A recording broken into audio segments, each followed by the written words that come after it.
अस्सलामुअलैकुम my YouTube family, कैसे हैं आप सब। उम्मीद करती हूँ आप सब ठीक होंगे, खुश रहें, आबाद रहें अपने अपने घरों में अपनी फैमिली के साथ और मज़े मज़े के खाने बनाते रहें और अपने बच्चों को खिलाते रहें।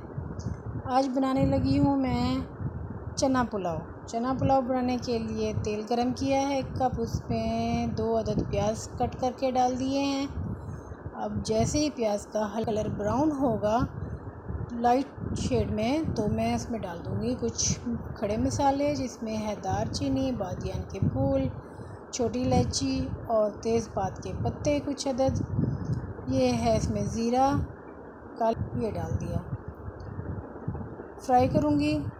जैसे कलर चेंज होगा प्याज का थोड़ा सा मज़ीद और, तो उसमें मैं डाल दूँगी लहसुन, अदरक और हरी मिर्च का पेस्ट, तकरीबन 3 चम्मच। यूँ समझ लें कि अदरक, 1 चम्मच लहसुन और 1 चम्मच हरी मिर्च का पेस्ट, और ये 2 अदद टमाटर कट करके रखे थे वो डाल दिए। अब मज़ीद कुछ और मसाले डालेंगे। बिरयानी मसाला ले लिया है मैंने, आप किसी भी ब्रांड का ले सकते हैं। इसमें से मैंने लिए हैं तकरीबन 2 से 3 चम्मच, और लिया यहाँ पे मैंने 3 चम्मच लिया है नमक, आधा चम्मच लिए मैंने लाल मिर्च पाउडर, और 2 चम्मच लिए मैंने खुश्क धनिया पाउडर के, ये डाल दिए हैं। फ्राई करूँगी, हल्का सा भी डाल दिया था ताकि जले ना मसाले, थोड़ा सा पानी डाल दिया था। ये है मेरे पास आलू बुखारा और इमली धो के, ये डाल दी है। अब चने मैंने बॉईल करके रखे थे, आधा किलो चने हैं, बॉइल्ड चने हैं, इनको फ्राई नहीं करना, बस मिक्स करूँगी। मिक्स करने के बाद पानी डाल दूँगी मैं अपने चावलों के हिसाब से। मैं 1 किलो चावल बना रही हूँ, उसके हिसाब से मैंने पानी डाल दिया है। जैसे पानी को बॉईल आएगा मैं इसमें चावल डाल दूँगी। चावल मैंने तकरीबन 20 से 25 मिनट पहले भिगो के रखे थे, अच्छी तरह धो के फिर भिगो के रख दिए थे।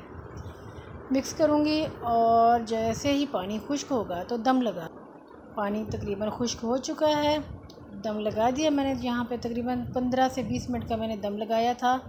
10 मिनट के लिए मैंने बिल्कुल लाइट चूल्हा जला के रखा था और मैंने चूल्हा बंद कर दिया था। 10 मिनट के बाद बहुत ही मज़ेदार खुशबूदार चना पुलाव बन के तैयार हो चुका है। बहुत ही मज़े की खुशबू आ रही है, खिला खिला बना है, और आप भी बनाएं, अपने बच्चों को खिलाएं। अगर मेरी रेसिपीज़ आपको पसंद आती हैं तो मेरे चैनल को सब्सक्राइब, वीडियो को लाइक शेयर कर दें और बेल आइकन ज़रूर प्रेस करें। अल्लाह हाफिज़।